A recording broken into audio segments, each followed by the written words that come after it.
देखो सिंपल सी बात है, कभी कभी किसी टॉपिक को ना बहुत ज़्यादा मतलब ओवर मत किया करो, सिंपल रखा करो। धारा घनत्व की जरूरत क्यों पड़ी? जब अलग अलग टाइप के पाइप हो रहे हैं या अलग अलग प्रकार के चालक का क्षेत्रफल हो रहा है, तो धारा तो सेम जा रही है, पर कुछ ऐसी राशि है जो परिवर्तित हो रही है। तो हमने कहा यार यहाँ पे सच में ना एकांक आयतन, एकांक क्षेत्रफल से प्रवाहित धारा का मान चेंज हो रहा है। देखो विद्युत धारा ना कभी भी ऐसे नहीं बहती है। मान लो आपको पता होगा, घर में आपको अच्छे से आइडिया है, करंट हमारे आसपास हर जगह मौजूद है। करंट जब भी बहती है ना, तो उसको बंद रास्ता चाहिए होता है। अगर आप तार को बीच में से कहीं भी खोल दो, तो उस सर्किट के अंदर करंट बहना बंद कर देती है। इन 10 ने मिलकर के जो काम किया, इस अकेले ने वो काम किया है। हम बोल सकते हैं कि ये 10 जो है उसके तुल्य है अकेला ये एक। तो हम एक काम करें, इन तीनों प्रतिरोधों को हटा करके इनकी जगह एक प्रतिरोध को लगा दें। हेलो हेलो हेलो, हाँ जी बच्चों, वॉइस एकदम क्लियर आ रहा है, दिखाई एकदम साफ दे रहा है? Just raise your hands, everything is fine. Okay, तो हम लोग लास्ट क्लास में क्या डिस्कस कर चुके थे, एक बार वापस से देख लेते हैं। हम लोग लास्ट क्लास में प्रतिरोध पर जो तापमान का प्रभाव है उसके बारे में बात कर चुके थे। अब आज से हम एक नया टॉपिक स्टार्ट कर रहे हैं, है ना। उस टॉपिक का नाम है धारा घनत्व। तो हेडिंग लगाएं, धारा घनत्व अर्थात करंट डेंसिटी। तो पुट ऑन द हेडिंग,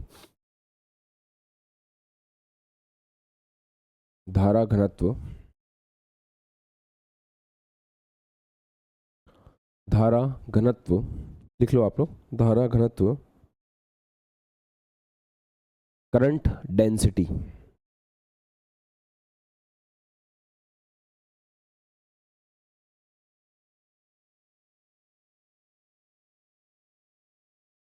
धारा घनत्व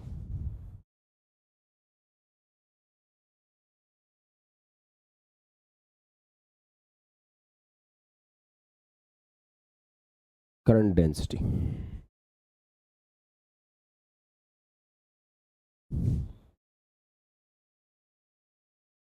चलिए एक सवाल का जवाब देना।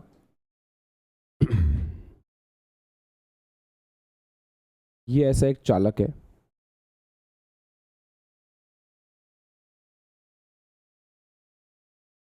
ये ऐसा एक चालक है ना। अब इस चालक में करंट जारी है,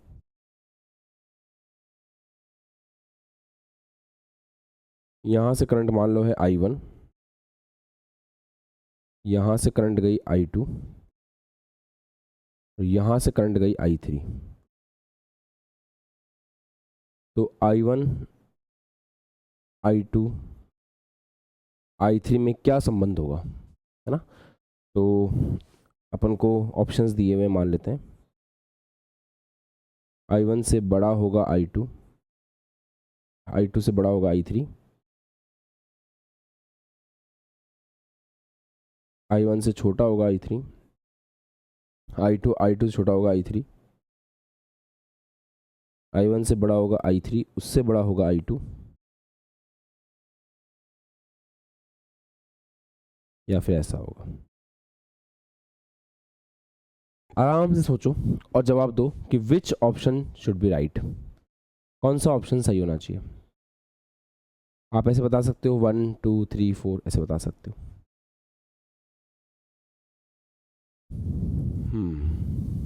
हाँ चैट में बता सकते हो, कोई दिक्कत नहीं है।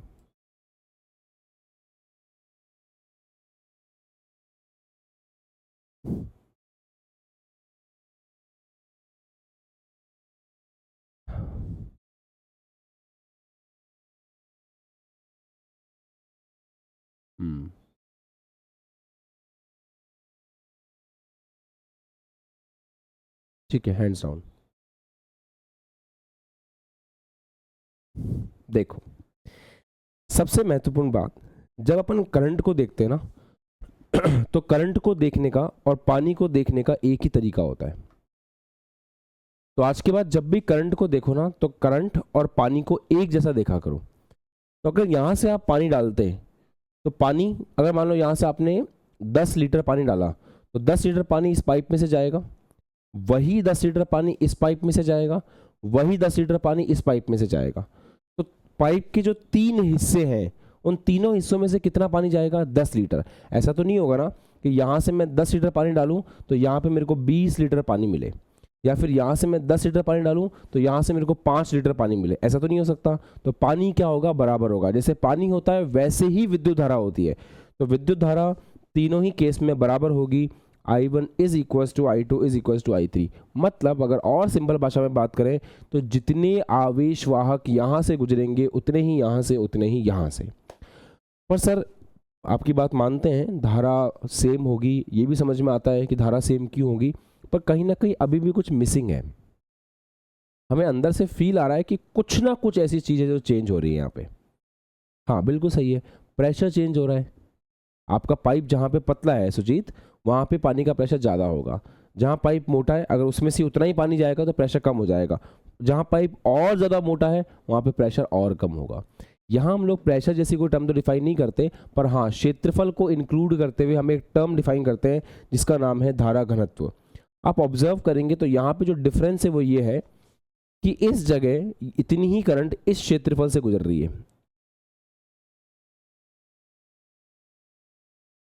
इतनी ही करंट इस क्षेत्रफल से गुजर रही है। लेट अस सपोज दिस क्षेत्रफल इज A1, तो यहाँ पे इतनी ही करंट I1 A1 क्षेत्रफल से जा रही है। एट द सेम टाइम यहाँ ऑब्जर्व करें, इस केस में इतनी ही करंट इस क्षेत्रफल से गुजर रही है। ये करंट सेम है ना, I1 is equal to I2 is equal to I3 same है, ये बराबर है। और यहाँ देखें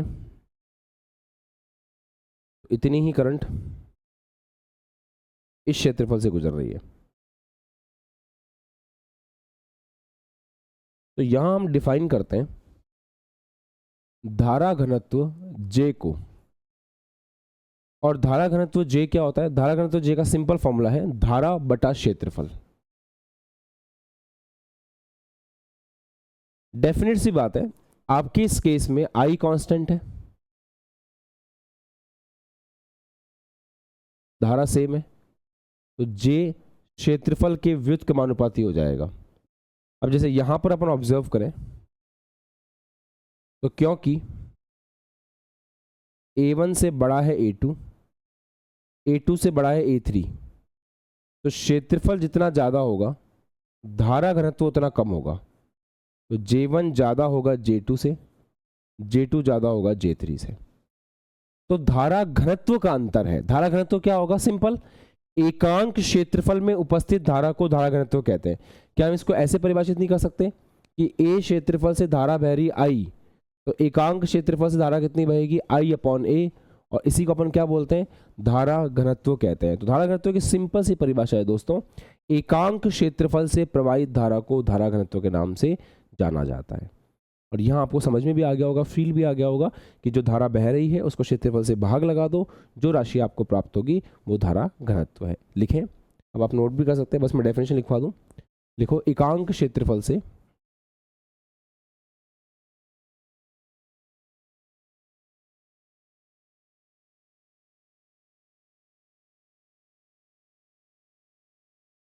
एकांक क्षेत्रफल से प्रवाहित धारा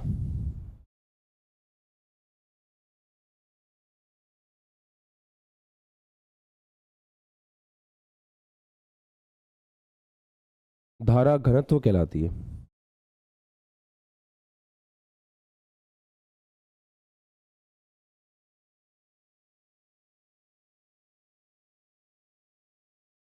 अभी नोट कर लीजिए।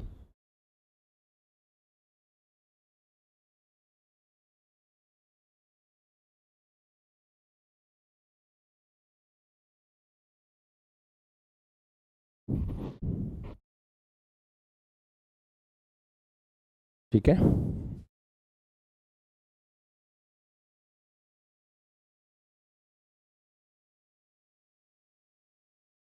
हाँ जितना है आप सारा नोट कर सकते हैं, आप यहां से यहां तक का पूरा।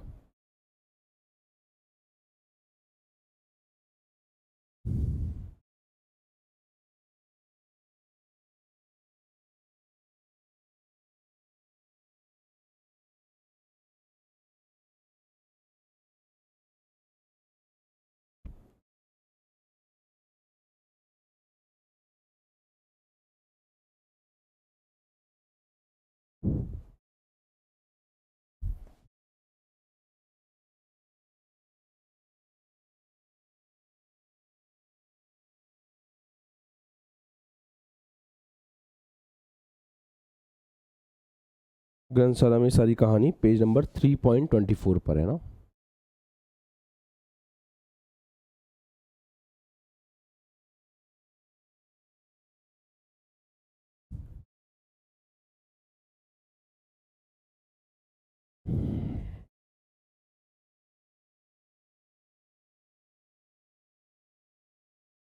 चलो अब आगे देखें।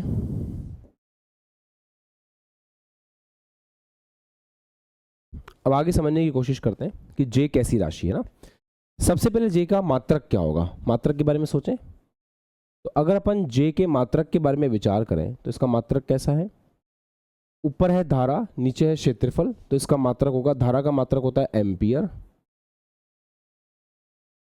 और क्षेत्रफल का मात्रक होता है मीटर स्क्वायर। तो इसका मात्रक होगा एम्पियर पर मीटर स्क्वायर।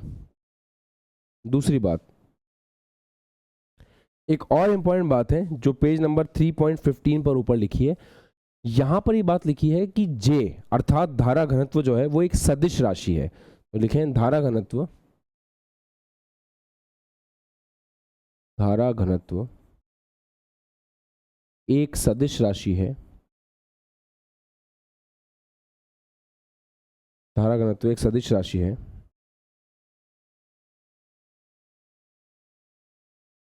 जिसकी दिशा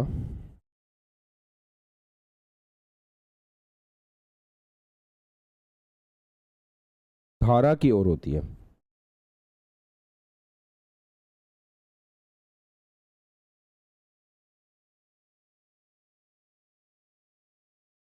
बेटा जिस तरफ धारा होती है ना उसी तरफ धारा जो आपको दिख रहा है धारा घनत्व उसकी दिशा होती है। अच्छा एक काम करते हैं, इसको थोड़ा सा अलग तरीके से लिखते हैं। तो J is equals to I A को अपन I is equals to J into A लिख सकते हैं, ऐसे लिख सकते हैं। अब देखना, हाँ तो इसको सदिश रूप में लिखें।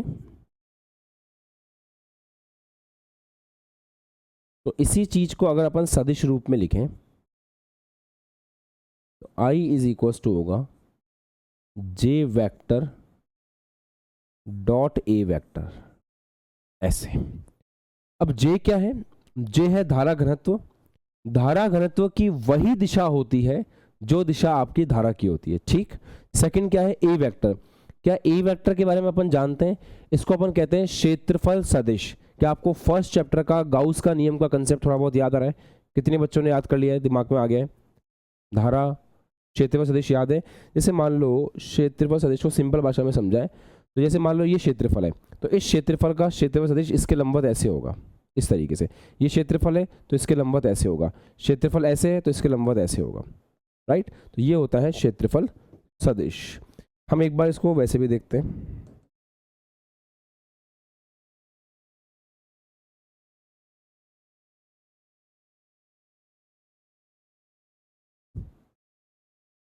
जैसे ये चालक है, ये ऐसे है, यूं रखा हुआ है।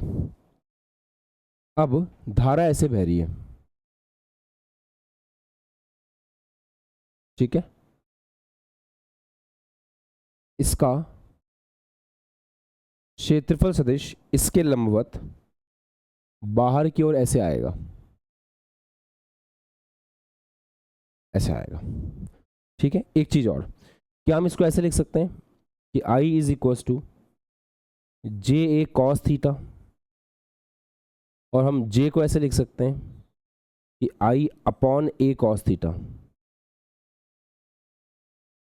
जहाँ थीटा क्या होगा, थीटा एंगल होगा J और A के बीच में, ऐसा आप बोल सकते हो कि थीटा एंगल होगा किसके बीच में, J और A के बीच में, क्योंकि हम ऐसे लिख पा रहे हैं। या फिर सिंपल भाषा में बोले तो J और A के बीच में एंगल होने का मतलब क्या है, I और A के बीच का एंगल। तो आप थीटा को सिंपल भाषा में बोल सकते हो कि I व A वेक्टर के बीच का कोण। समझना है इसको, अभी 2 मिनट में समझाते हैं आपको। तो यहाँ पे थीटा कितना है, करंट मान लेते हैं ऐसे जा रही है, ये जो आपका अनुप्रस्थ काट है वो भी ऐसे रखा हुआ है, तो अनुप्रस्थ काट का क्षेत्रफल ऐसे है। इस क्षेत्रफल का क्षेत्रफल सदिश कैसे आएगा, इसके लंबवत आगे की ओर। तो यहां पर I और A के बीच का एंगल कितना आ रहा है, 0 डिग्री। जो एंगल I और A के बीच में है बेटा वही एंगल जे और ए के बीच में होगा, क्योंकि जो करंट की डायरेक्शन है वही डायरेक्शन किसकी है, वही डायरेक्शन जे वेक्टर की है। ये भी तो हमने बोल रखा है कि जो करंट की डायरेक्शन है वही जे वेक्टर की डायरेक्शन है। अच्छा, तो यहाँ पे जे कैसे लिखेंगे, I upon A cos theta, A cos theta cos zero, cos zero 1 होता है, तो सिंपल आ गया आई अपॉन ए। ऐसे आप जे को लिख सकते हो। और फॉर एग्जाम्पल कहानी ऐसी हो कि आपका क्षेत्रफल ऐसा हो, इस तरीके का,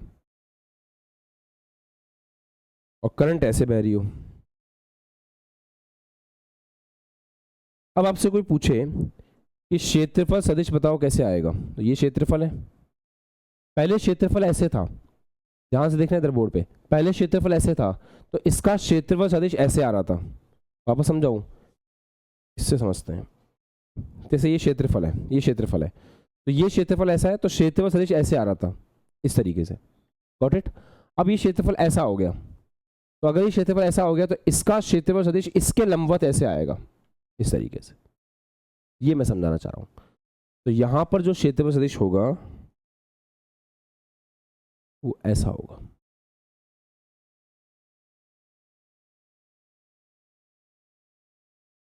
तो करंट और क्षेत्रफल सदिश के बीच में कितना एंगल बन रहा है यहाँ पे, करंट और क्षेत्रफल सदिश के बीच में थीटा एंगल बन रहा है। तो इस बार जे को कैसे लिखेंगे, जे बराबर होगा आई अपॉन सिंपल ए कॉस थीटा। तो कब आप थीटा वाला फॉर्मूला यूज करेंगे वो आपको समझ में आ गया। आप इस तरीके से यहाँ पे आराम से लिख सकते हैं। यहाँ डेफिनेटली अपन ऐसे भी लिख पाएंगे कि आई बराबर जे ए कॉस थीटा। हम डेफिनेटली ये भी लिख पाएंगे कि I is equal to J cross A. पता होना चाहिए कौन सा फॉर्मूला कब यूज़ करना है, कौन सी चीज़ कैसे लगेगी, और कहाँ पर अपन को एंगल चेक करना है, कहाँ पे एंगल को चेक नहीं करना है। Got it. Just raise your hands. Clear है, कोई बहुत बड़ी बात तो नहीं थी, बट हाँ एक टॉपिक था छोटा सा, कर लेंगे, कोई दिक्कत नहीं है ना। चलिए नोट कर लीजिए, फिर आगे बढ़ते हैं।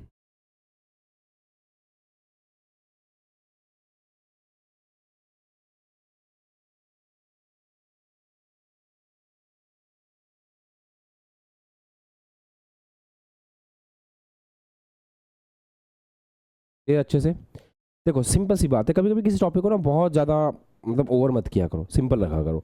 धारा घनत्व की जरूरत क्यों पड़ी, जब अलग अलग टाइप के पाइप हो रहे हैं या अलग अलग प्रकार के चालक का क्षेत्रफल हो रहा है, तो धारा तो सेम जा रही है, पर कुछ ऐसी राशि है जो परिवर्तित हो रही है। तो हमने कहा यार यहाँ पे सच में ना एकांक आयतन, एकांक क्षेत्रफल से प्रवाहित धारा का मान चेंज हो रहा है। टोटल देखें तो धारा वही है, यहाँ भी आई, यहाँ भी आई, यहाँ भी आई, परंतु इस क्षेत्रफल से ज्यादा धारा जा रही है एकांक क्षेत्रफल से। यहाँ एकांक क्षेत्रफल से जैसे आप इसका एकांक निकालोगे तो उसमें ज्यादा धारा होगी, इसके एकांक में कम होगी, इसके एकांक में और कम होगी। तो ये चीज अपन ने परिभाषित कर दी। हाँ, जब साइंस के अंदर किसी भी चीज को परिभाषित करते हैं तो टेक्निकली हर तरह से परिभाषित होता है।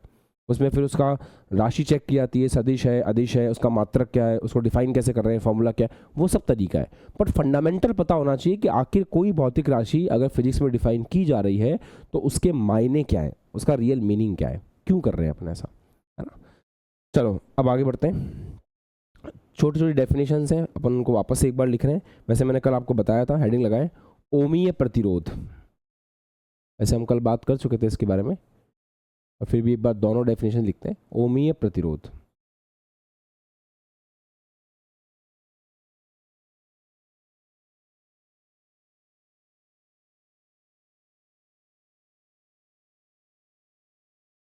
ओमिक रेजिस्टेंस कहते हैं इसको।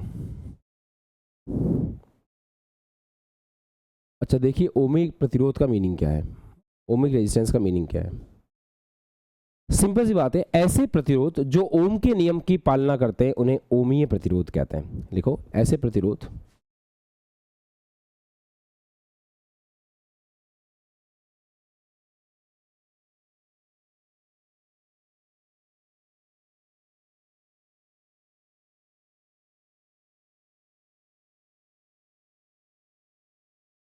जो ओम के नियम की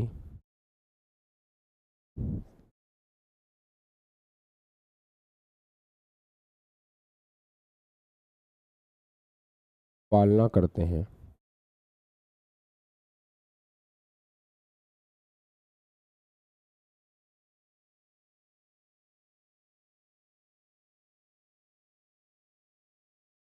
ओमीय प्रतिरोध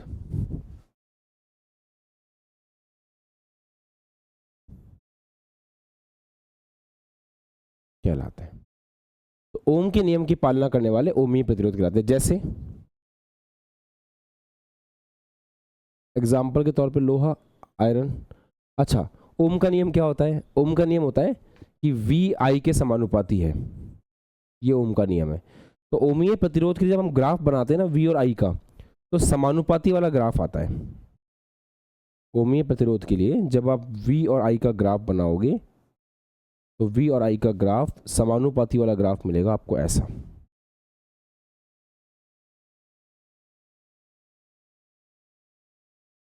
ऐसा ग्राफ मिलता है ओमीय प्रतिरोध के लिए। अच्छा, अनोमीय प्रतिरोध क्या होता है? सेकंड वही है।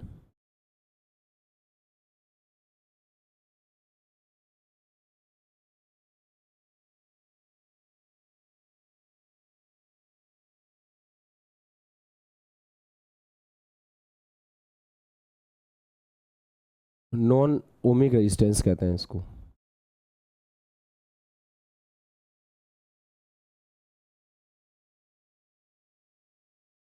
देखो,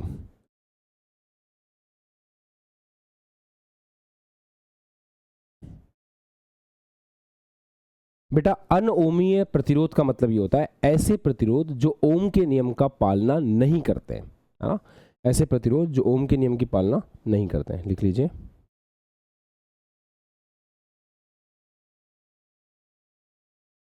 ऐसे प्रतिरोध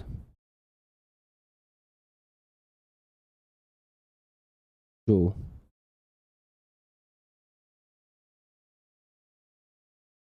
ओम के नियम की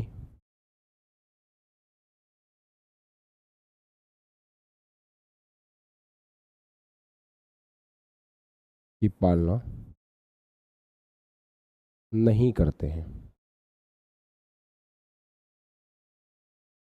तो जो ओम के नियम की पालना नहीं करते, मतलब जिनके लिए वी और आई का जो ग्राफ है, मतलब जिनके लिए वी और आई का जो ग्राफ है वो वैसा नहीं आता ऐसा हम सोचते हैं, जिनके लिए वी और आई का ग्राफ समानुपाती नहीं आएगा, उसको अपन बोलेंगे अनोमीय प्रतिरोध। तो इसका एग्जांपल देता हूं मैं आपको।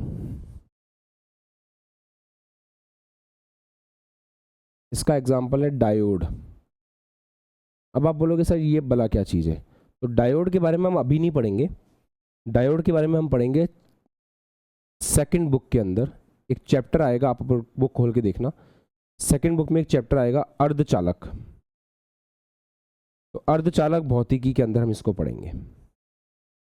हाँ, बट ये है कि अभी मैं आपको ग्राफ बता देता हूँ इसका कैसा आता है। अगर अपन इसके लिए वी और आई का ग्राफ बनाने जाएंगे ना, तो ऐसा नहीं आएगा। इसके लिए वी और आई का ग्राफ कैसा आता है उसको हम जरूर डिस्कस कर सकते हैं कि इसके लिए वी और आई का ग्राफ ऐसा आता है।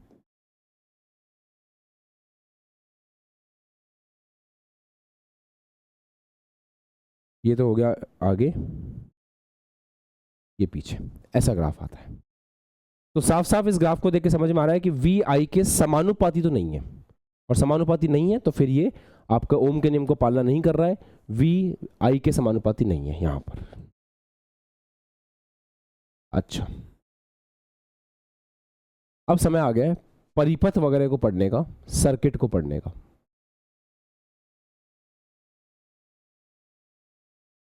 अच्छा, परिपथ और सर्किट क्या होता है?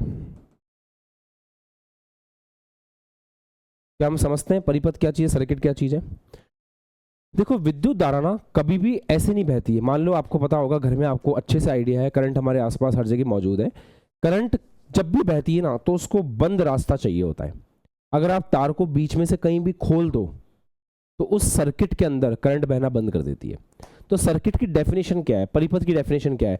परिपथ की डेफिनेशन है विद्युत धारा का सतत और जो बंद पथ होता है उसको हम परिपथ कहते हैं। तो सिंपल डेफिनेशन है विद्युत धारा का सतत, सतत का मतलब होता है कॉन्टिन्यूअस, बीच में ब्रेक नहीं कर सकते आप। अगर करंट जा रही है, आपने बीच में से काट दिया, ब्रेक कर दिया, जैसे ये तार है, जब तक तार जुड़ा हुआ है तब तक करंट फ्लो करेगी। अगर बीच में से आपने ब्रेक कर दिया तो फिर उस वाले वायर में से करंट नहीं जाएगी। तो विद्युत धारा का एक ऐसा रास्ता जो बंद है और सतत है, बीच में टूटा हुआ नहीं है, सतत का मतलब होता है टूटा हुआ नहीं होना चाहिए, उसे हम परिपथ कहते हैं। तो डेफिनेशन लिखें, विद्युत धारा के सतत एवं बंद पथ को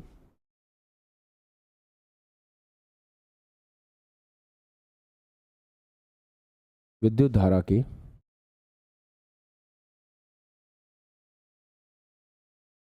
सतत एवं बंद पथ को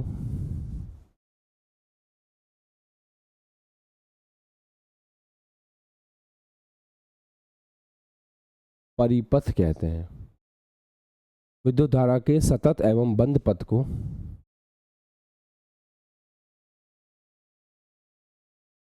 परिपथ कहते हैं।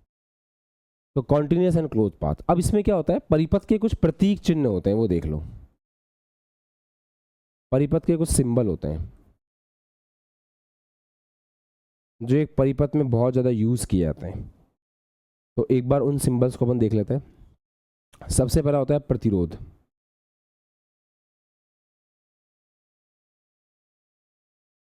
तो प्रतिरोध के लिए जो सिंबल है वो ऐसा होता है, ये सिंबल होता है प्रतिरोध के लिए। ठीक है। फिर एक होता है परिवर्ती प्रतिरोध।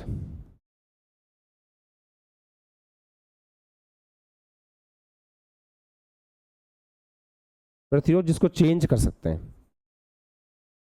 तो परिवर्ती प्रतिरोध का सिंबल ऐसा होता है।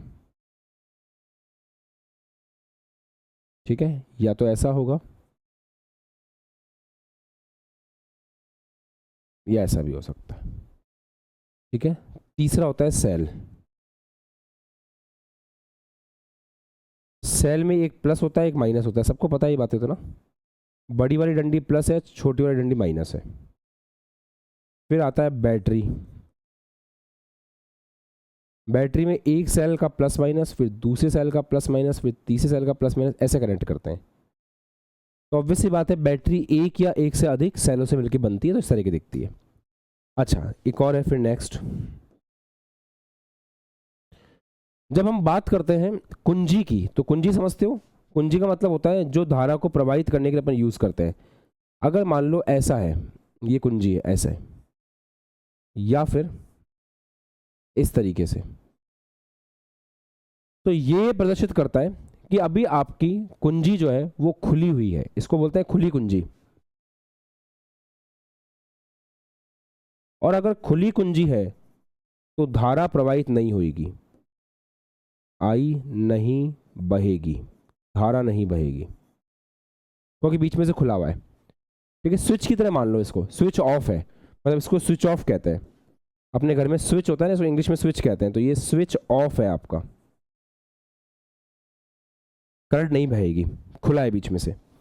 और अगर अपन इसी में स्विच ऑन करना चाहें तो या तो बीच में ऐसे डॉट बना दें, या फिर ये दिखा दें कि हमने स्विच को ऑन कर दिया ऐसे। तो ये दोनों ही सिंबल जो है बंद कुंजी के हैं। बंद कुंजी का मतलब है कुंजी बंद है, धारा बहेगी।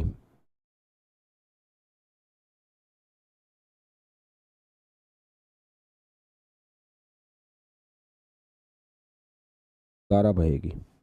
और इसको कहते हैं स्विच ऑन।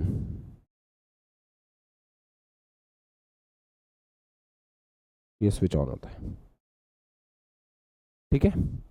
अच्छा, एक के ऊपर एक तार जा रहा है और एक दूसरे को टच नहीं कर रहा, मतलब एक दूसरे की करंट मिक्स नहीं हो रही। इसको बोलते हैं वायर क्रॉसिंग, तार संधि, तार क्रॉसिंग, सॉरी। अच्छा समझना, तार क्रॉसिंग का मतलब क्या है। देखो, आपको पता है आपके घरों में तार देखे हैं आपने? तार जैसे अंदर कॉपर का तार है, तो अंदर कॉपर होता है, बाहर रबर चढ़ा हुआ होता है। अगर मैं एक तार जिस पर रबर चढ़ा हुआ है और दूसरा तार जिसके ऊपर रबर चढ़ा हुआ है, अगर उसको ऐसे टच कर दूं, करंट बहेगी क्या एक दूसरे के अंदर? नहीं बहेगी ना। क्यों? क्योंकि इसके ऊपर भी रबर चढ़ा हुआ है, इसके ऊपर भी रबर चढ़ा हुआ है। तो अगर दो तार जिनके ऊपर रबर चढ़ा हुआ है, अगर वो आपस में एक दूसरे के ऊपर ऐसे रखे हुए हैं, तो इसको तार क्रॉसिंग कहते हैं। मतलब तार क्रॉस कर रहे हैं, एक दूसरे में करंट मिक्स नहीं हो रही। पर एक काम मैं ऐसा करूं कि ये तार लूं, इसको यहां से छीलूं, ये वाला तार लूं, इसको यहां पे छीलूं, और फिर दोनों को ऐसे बांध दूं इस तरीके से, तो फिर क्या एक दूसरे में करंट जाएगी? जाएगी ना। उसको तार संधि कहते हैं, वायर जॉइंट कहते हैं। ये होता है वायर क्रॉसिंग, और फिर होता है तार संधि। तार संधि ऐसी होती है, ये हमने बांध दिया इसको ऐसे। सिंबल बहुत सुंदर बनाए हुए हैं, इसको साफ देख के समझ में आ रहा है कि ऊपर से जा रहा है, इसमें समझ में आ रहा है कि इसे बांध दिया है। तो this is called as wire joint, इसको वायर जॉइंट कहते हैं, या हिंदी में इसको तार संधि कहते हैं। तो ये सारे सर्किट के कुछ प्रतीक चिन्ह हैं जो अपन अपनी क्लास में यूज़ करेंगे, अपने सर्किट्स में यूज़ करेंगे। बच्चों को पता होना चाहिए कब कौन से सर्किट में कौन सी चीज़ कैसे काम में आ रही है। पक्का? ठीक है, कोई जीवन में दुख तो नहीं है? ठीक है, लिख लो। एक छोटा सा टॉपिक और रह गया, उसको कर लेते हैं, फिर हम लोग प्रतिरोधों का संयोजन वगैरह स्टार्ट कर सकते हैं। उस टॉपिक का नाम है ओम के नियम का सदिश रूप।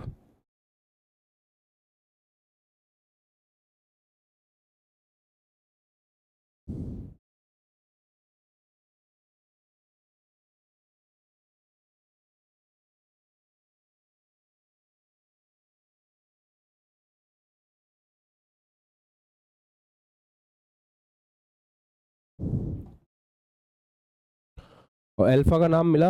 अल्फा को क्या बोलते हैं? ताप गुणांक कहते हैं उसको। ढूंढा था एनसीईआरटी में। अब कोई बोला मेरे पास तो एनसीईआरटी नहीं है, तो बैच ओपन करो, बैच ओपन करते चैप्टर के अंदर जाओ, सबसे पहली पीडीएफ एनसीईआरटी डली हुई है।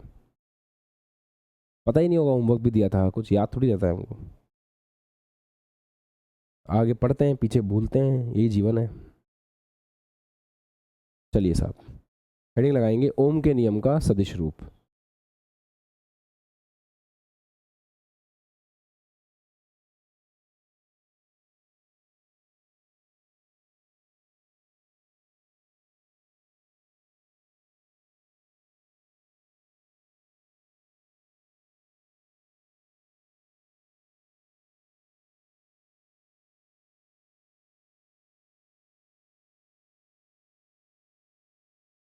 वेक्टर फॉर्म देखने जा रहे हैं हम कूलम्स लॉ की। तो vector form of Coulomb's law.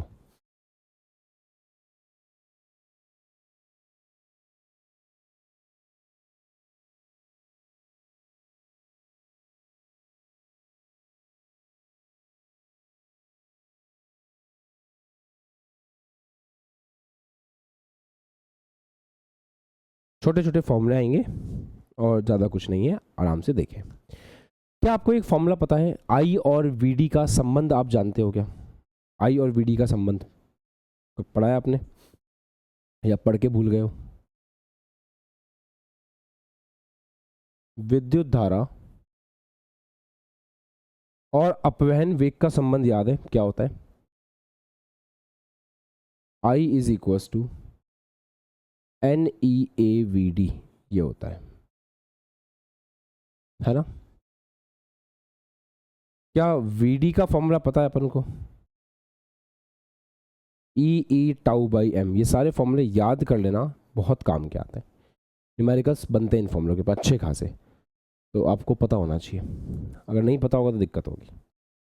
ये पुट करो उसके अंदर वी डी की जगह, तो कैसा दिख रहा है?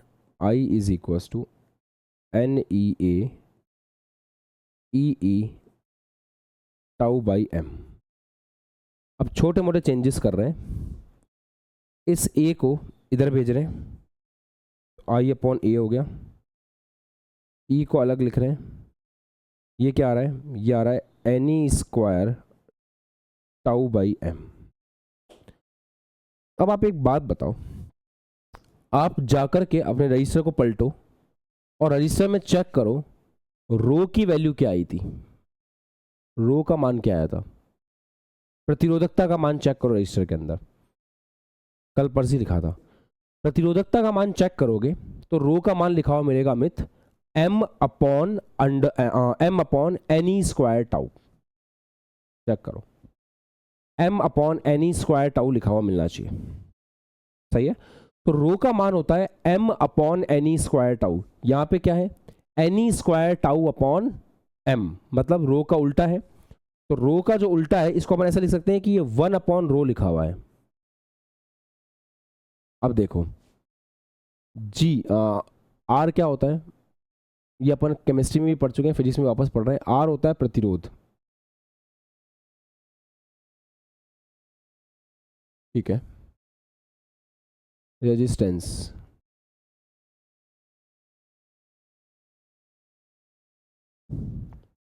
और आर का उल्टा जो होता है ना, वो जी होता है, व्युत्क्रम। और इसको कहते हैं चालकत्व। कुछ कुछ याद है? कंडक्टेंस।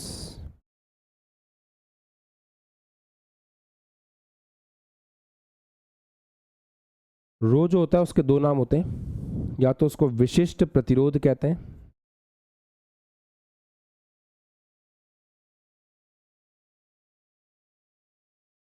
या फिर इसको प्रतिरोधकता कहते हैं।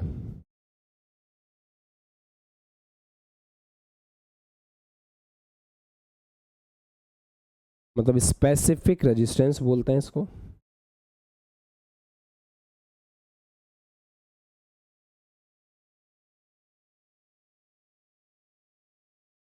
या फिर इसको रजिस्टिविटी कहते हैं।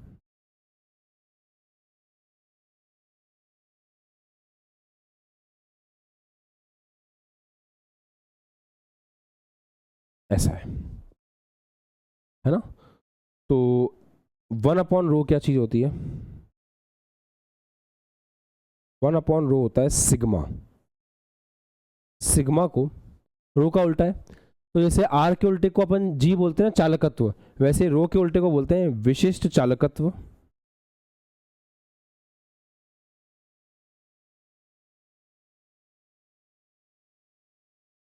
या प्रतिरोधकता का उल्टा चालकता। तो या तो इसको स्पेसिफिक कंडक्टेंस बोलते हैं,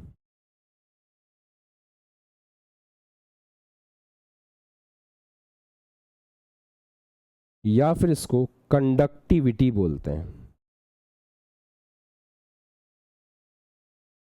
ऐसा है। तो अब यहां पे कैसे बन रहा है? हाँ, एक और बात, I/A को क्या लिख सकते हैं? जे लिख सकते हैं, ये हो गया ई। 1/रो को क्या लिख सकते हैं? अभी अभी आपने सीखा सिग्मा, तो 1/रो को लिख सकते हैं सिग्मा। एक बात और, ई एक विद्युत राशि है, जे एक विद्युत राशि है, तो ये जो आपको दिख रहा है विद्युत राशि, क्या सदिश राशि, सॉरी, तो जे एक सदिश राशि है, ई एक सदिश राशि है, तो ये जो आपको दिख रहा है ये है ओम के नियम का सदिश रूप। आप एग्जाम में ऐसे लिख के आएंगे कि इसे ही ओम के नियम का सदिश रूप कहते हैं। तो इसे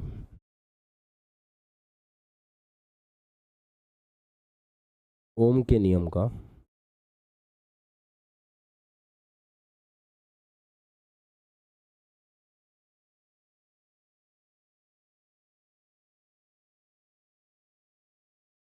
एक बात और,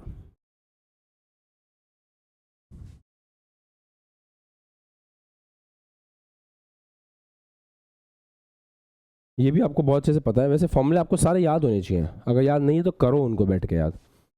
R is equals to M upon N E square tau L upon A, ये लिखा था अपन ने, ये रो होता है,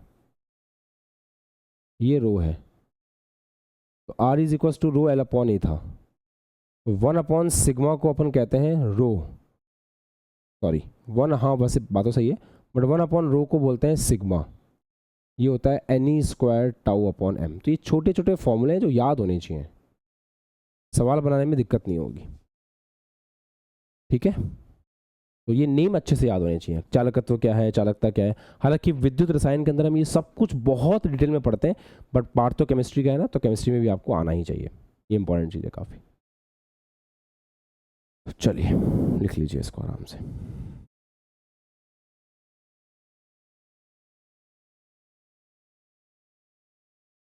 just note it down.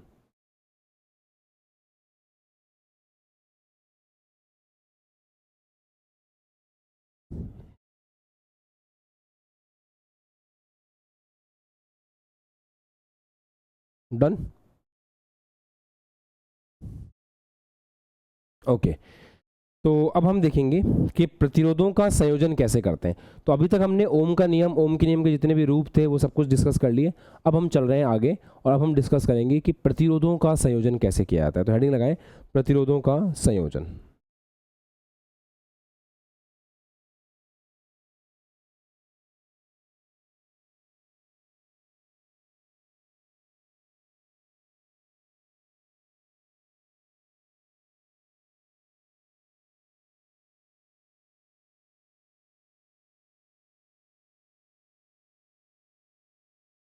Hmm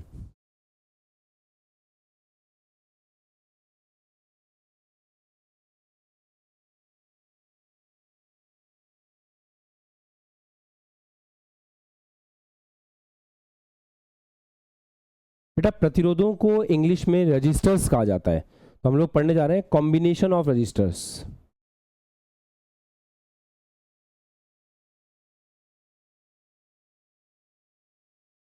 combination of registers.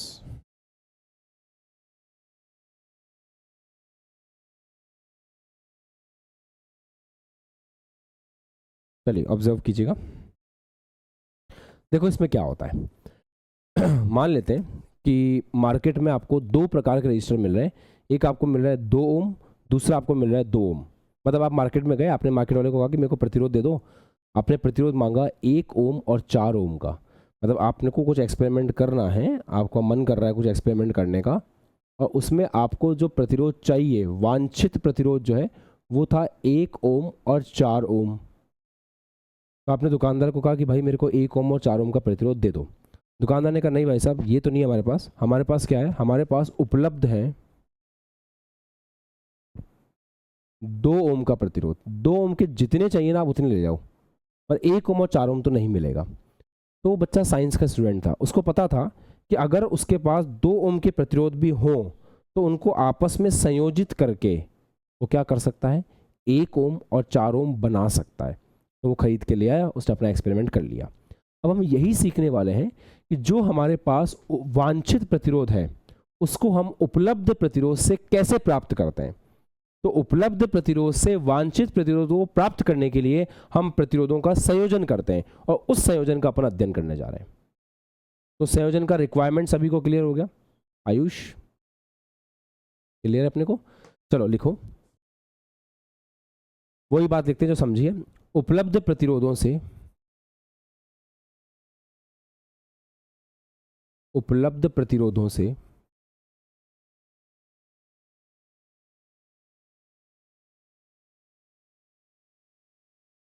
उपलब्ध प्रतिरोधों से वांछित प्रतिरोध प्राप्त करने के लिए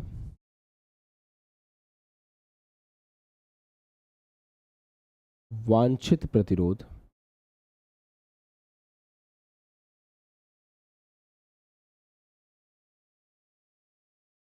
प्राप्त करने के लिए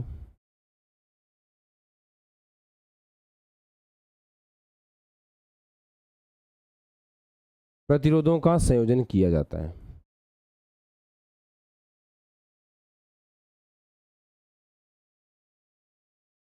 प्रतिरोधों का संयोजन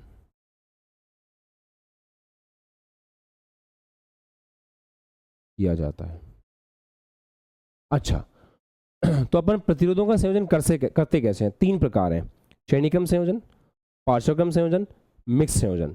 मिक्स तो अपन सवालों में पढ़ते हैं, बाकी 2 हमें पढ़ने हैं, श्रेणीक्रम और पार्श्वक्रम। तो लिखें संयोजन के प्रकार,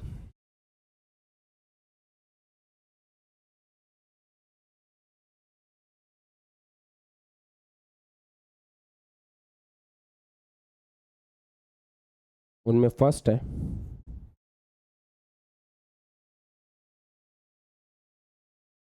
श्रेणीक्रम संयोजन, जिसे हम लोग बोलते हैं सीरीज कॉम्बिनेशन।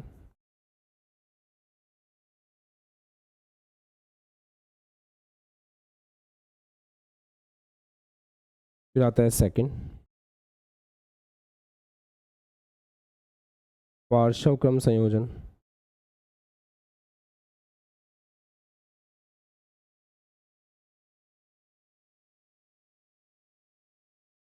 इसे हम बोलते हैं पैरेलल कॉम्बिनेशन। फिर आता है थर्ड मिश्रित संयोजन।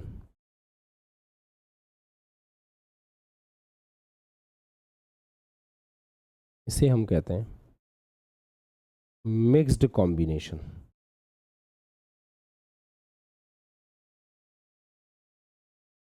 ऐसे तो श्रेणीक्रम, पार्श्वक्रम और मिक्स्ड कॉम्बिनेशन। सबसे पहले हम कौन सा पढ़ने जा रहे हैं? श्रेणीक्रम संयोजन।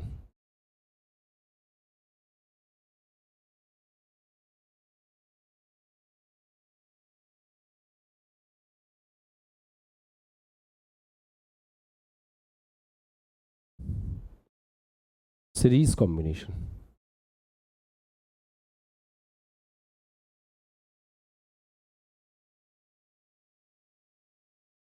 अच्छा, सीरीज कॉम्बिनेशन में क्या करते हैं? क्या आसान है सीरीज कॉम्बिनेशन? हम क्या करते हैं, प्रतिरोध जितने भी हमारे पास, उन सब प्रतिरोधों को एक के बाद एक के बाद एक के बाद एक के बाद एक क्रम में जोड़ते हैं, उसको सीरीज कॉम्बिनेशन कहते हैं। कैसे? जैसे आप ऑब्जर्व करें सब लोग यहाँ पे बोर्ड पे, जैसे एक प्रतिरोध है फर्स्ट R1, दूसरा प्रतिरोध है R2, तीसरा प्रतिरोध है R3। तो ऐसे ठीक एक के बाद एक के बाद एक जोड़ देता है, और फिर अपन ने बैटरी लगा दी ऐसे, ये हमने कुंजी लगा दी, ये आपका बन गया श्रेणी क्रम संयोजन। तो लिखें, जब प्रतिरोधों को जब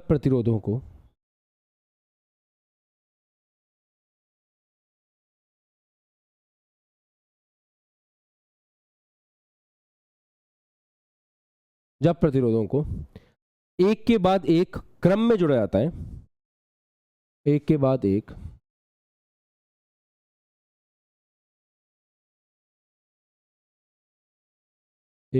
क्रम में जोड़ा जाता है, एक क्रम में जोड़ा जाता है,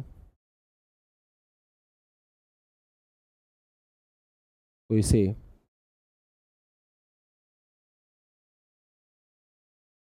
श्रेणी क्रम संयोजन कहते हैं।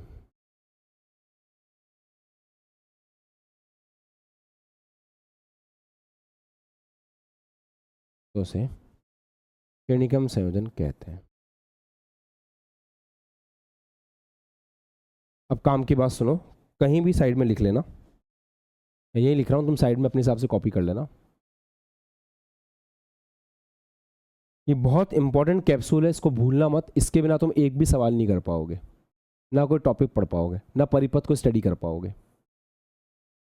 ये मैंने कैपेसिटर में बताया था, पर जिन बच्चों ने सेकंड चैप्टर नहीं देखा है उनको अभी बताना वापस से। जब तक रास्ता नहीं बढ़ता तब तक धारा सेम रहती है। देखो धारा ना, मैं हमेशा कहता हूँ कि धारा को धारा की तरह देखो ही मत। मैंने जब तक पूरी फिजिक्स पढ़ी है ना, मैंने धारा को पानी की तरह देखा है और मुझे कभी दिक्कत नहीं हुई।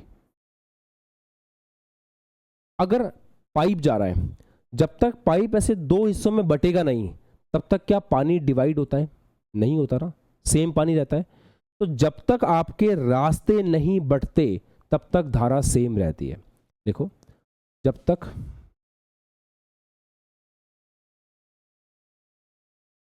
रास्ता नहीं बढ़ता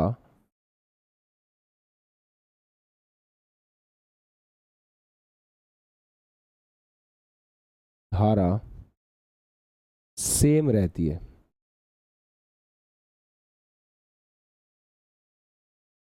मतलब ऐसे धारा, ऐसे रास्ता जा रहा है ऐसे, क्या धारा सेम रहेगी? चेक करो सर, रास्ता तो एक ही है ना, यहां से धारा गई, फिर इसमें गई, फिर इसमें गई, फिर इसमें गई, फिर इसमें गई, ऐसे। तो ऐसी धारा सेम रहेगी, है ना।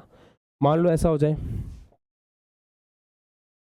क्या धारा सेम रहेगी? बिल्कुल सर, यहाँ से धारा गई, फिर इसमें गई, फिर इसमें गई।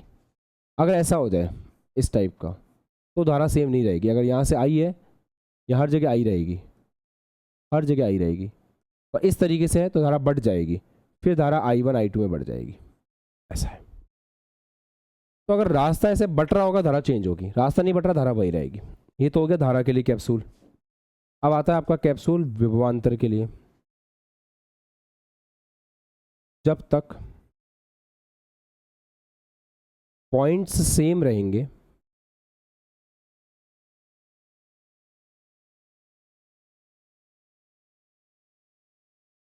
V सेम रहेगा।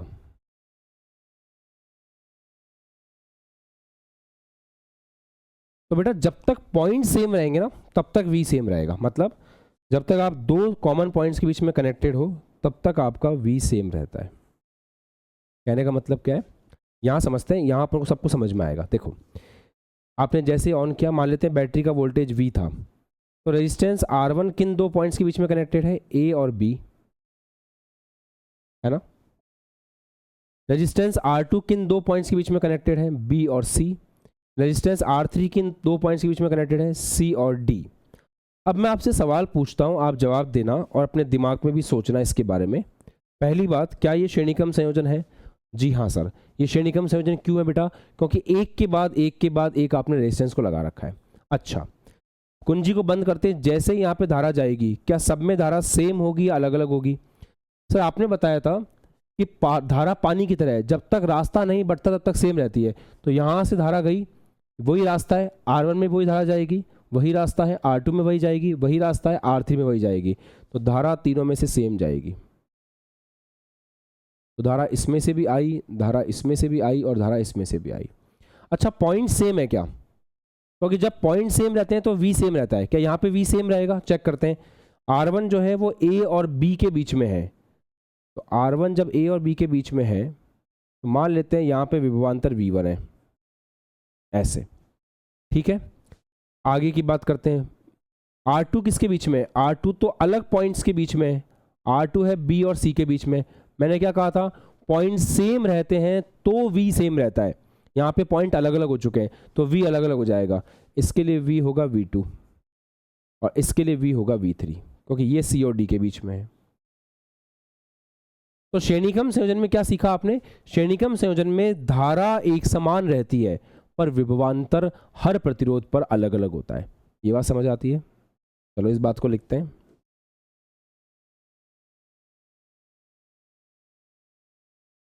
माना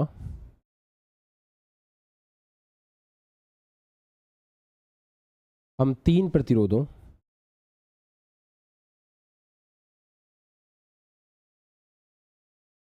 R1, R2 एवं R3 को श्रेणी क्रम में संयोजित कर रहे हैं।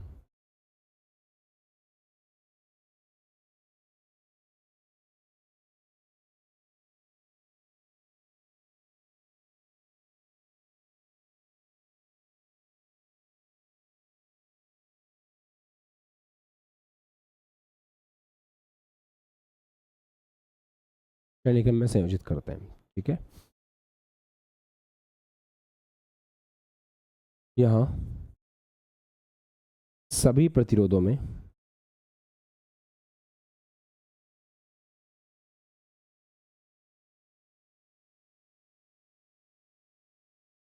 धारा एक समान रहेगी, मतलब बराबर रहेगी, है ना। धारा एक समान रहेगी,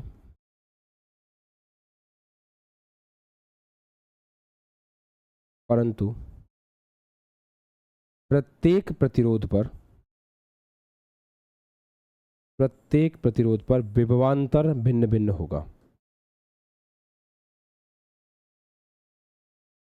प्रत्येक प्रतिरोध पर विभवांतर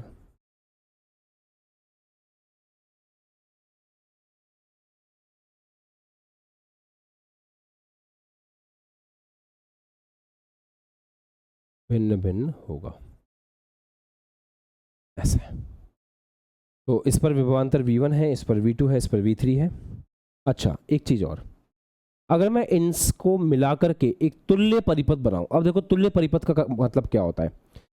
जैसे मान लो 10 मजदूर मिलकर के एक दीवार को एक दिन में बनाते हैं और उन 10 की जगह एक अकेला शक्तिमान आ जाए, अकेला मजदूर, और वो उसी दीवार को एक दिन में बना दे सेम टाइम में, तो आप क्या बोलोगे?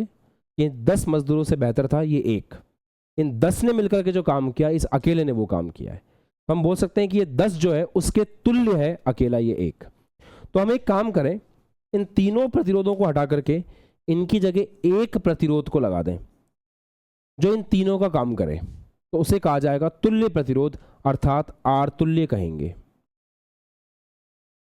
अच्छा, ये तीनों मिलकर के किन पॉइंट्स के बीच में लगे हुए हैं? A और D के बीच में। ये अकेला लग जाएगा A और D के बीच में। इन तीनों में से धारा कितनी जा रही है? I, मतलब I बह रही ना, I प्लस I मत कर देना, तार तो एक ही है। तो यहाँ पे धारा कितनी बहेगी? इसमें से भी बहेगी I। ये इसका पोटेंशियल है V1, इसका है V2, इसका है V3। ये तीनों मिलकर के बैटरी को झेल रहे हैं, ये अकेला बैटरी को झेलेगा, तो इसका अकेले का पोटेंशियल होगा V, ऐसा। तो ये आपका कहलाएगा तुल्य प्रतिरोध। ये तीनों मिलकर के धारा ले रहे हैं आई, ये भी लेगा आई, ये तीनों मिलकर के बैटरी को झेल रहे हैं। तो यहाँ पे अपन बोल सकते हैं ना V बराबर V1 plus V2 plus V3, ये अकेला V पे बैठा हुआ है। अच्छा सर इसको फील करवाओ ना, थोड़ा सा करवाते हैं। देखो फिजिक्स पढ़ रहे हो तो बहुत ईमानदारी से पढ़ा करो, बहुत शानदार सब्जेक्ट है ये। जितना दिमाग खुल के पढ़ेगा तुम्हारा, उतना तुम ज़्यादा सीखोगे। और ये कुछ भी नहीं है जो तुम पढ़ रहे हो, वास्तव में बहुत आसान फिजिक्स पढ़ते हैं अपन बोर्ड के अंदर। तो एक बार रिलेटिव मोशन पढ़ के देखो, पता चलेगा तुम्हें। चलो ये करंट जा रही है आपकी ऐसे, ये पोटेंशियल है V। अब ये अकेला पूरी करंट I को ले रहा है। दूसरा ये पॉइंट्स कौन से हैं, ये पॉइंट, ये दोनों पॉइंट कौन से हैं? अगर इस पॉइंट को X बोल रहा हूँ तो ये पॉइंट Y है, ये सीधे Y से कनेक्टेड है, ये पॉइंट भी X है, सीधे Y से कनेक्टेड है, ये पॉइंट भी Y है। मैंने कुछ सिखाया था, X और Y दोनों सेम पॉइंट, X और Y सेम पॉइंट, जब पॉइंट सेम रहेंगे तो पोटेंशियल सेम रहता है। तो X और Y के बीच में पोटेंशियल यहाँ पे V है, तो यहाँ भी X और Y के बीच में पोटेंशियल V होगा। ऐसे भी आप बोल सकते हो कि जो बैटरी का पोटेंशियल है वही इसके अक्रॉस होगा। और जब तक सीधे वायर से कनेक्टेड होता है वो पॉइंट सेम होता है। ये अपन सेकंड चैप्टर में पढ़ चुके हैं, याद आ रहा है? नहीं याद आ रहा तो कोई बात नहीं, अभी समझ लो कि जैसे ये पॉइंट X है, ये पॉइंट भी X है। क्यों? जब सीधा वायर है, बीच में कुछ भी नहीं है, कोई तामझाम नहीं है, ना बीच में कोई बल्ब लगा हुआ है, ना बीच में कोई रेजिस्टेंस लगा हुआ है, कुछ भी नहीं है, तो ये पॉइंट X है तो ये पॉइंट भी X होगा। तो ये दोनों किसके बीच में? XY के बीच में, ये भी XY के बीच में, तो इसका पोटेंशियल बराबर होगा। या लॉजिकली भी समझ सकते हैं कि यार तीनों को हटा करके एक लगा दिया तो पूरी बैटरी V जो है वो अकेला झेलेगा। जैसे समझना है वैसे समझो, बस बात पता होनी चाहिए। ठीक है, अच्छा दोस्तों आगे बढ़े। अब मैं आपको ये बोलता हूं कि प्रथम प्रतिरोध के लिए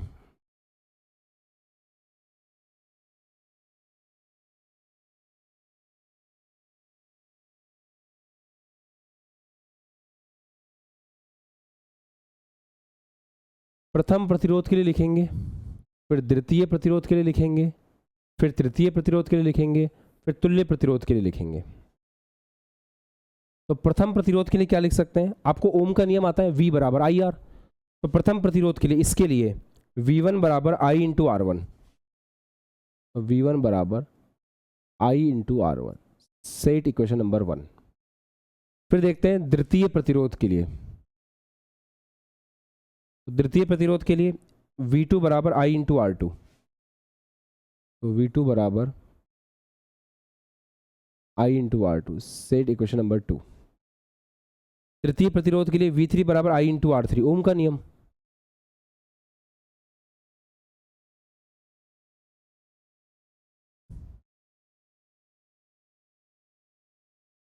अच्छा, तुल्य प्रतिरोध के लिए V बराबर I इंटू R तुल्य।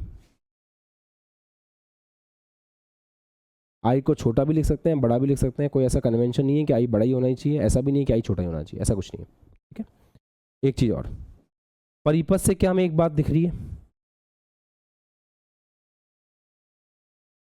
कि V जो है वो V1 plus V2 plus V3 के बराबर है। ये V ही तो तीन हिस्सों में बट रहा है, तो V जो है वो V1 plus V2 plus V3 के बराबर है। तो समीकरण 1 2 3 4 से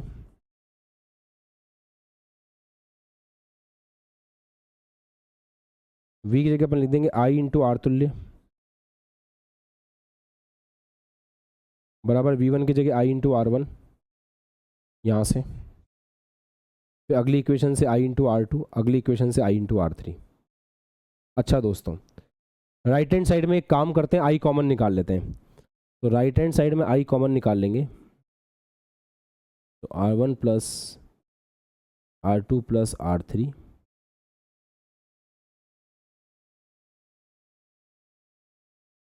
I इंटू R तुल्य,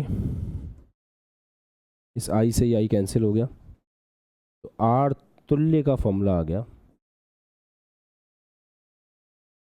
R1 plus R2 plus R3।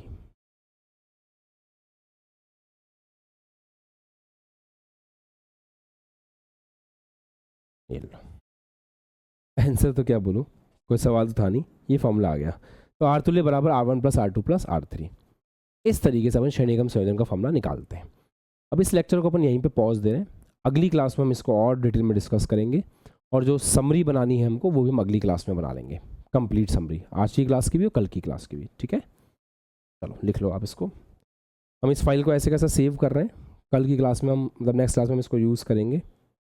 तो रजिस्टर कॉम्बिनेशन, ठीक है, इसको हम सेव कर रहे हैं ऐसे कैसा, आगे कल यूज़ कर पाएंगे।